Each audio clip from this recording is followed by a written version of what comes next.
Hey, this man that we're talking about, that strong man, is an authentic man. That starts with you. Like we need to be truthful with ourselves. Yep. Like we can't sit there and look at ourselves like the world is doing, right? We can't sit there and say, oh, I'm good the way I am. No, dude, you're fat. You're not in good shape. It's time to get your tail in gear and start working, And so, and so I went through that list and I identified those things and said, hey, bud, you really need to, these are things you need to work on. And so I identified those as things that, hey, I don't necessarily like about myself right now, where I'm at today, but I can do something about it. So that became my work list.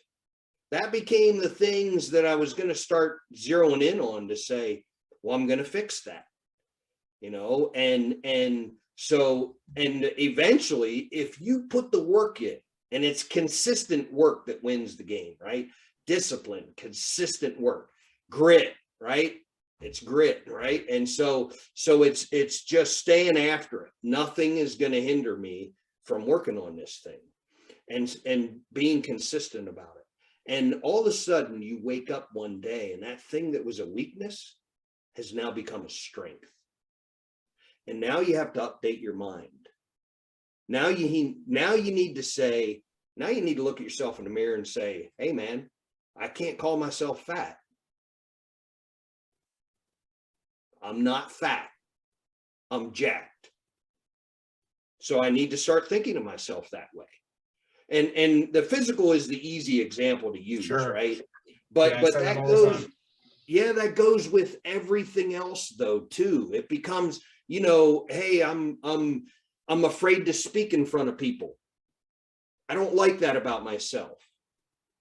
So what am I going to do? I'm going to put myself in positions. I'm going to join something like Toastmasters, or I'm going to start doing presentations at work or whatever it is. And all of a sudden, one day you wake up and you say, man, I'm good at speaking in front of people. That is no longer a weakness. It's a strength. Man, you start changing all these things and then update your mind every time. That's why I say you got to revisit your list. And you update your mind and you start saying, nope, it's no longer true about me. It is now not a weakness, it's a strength.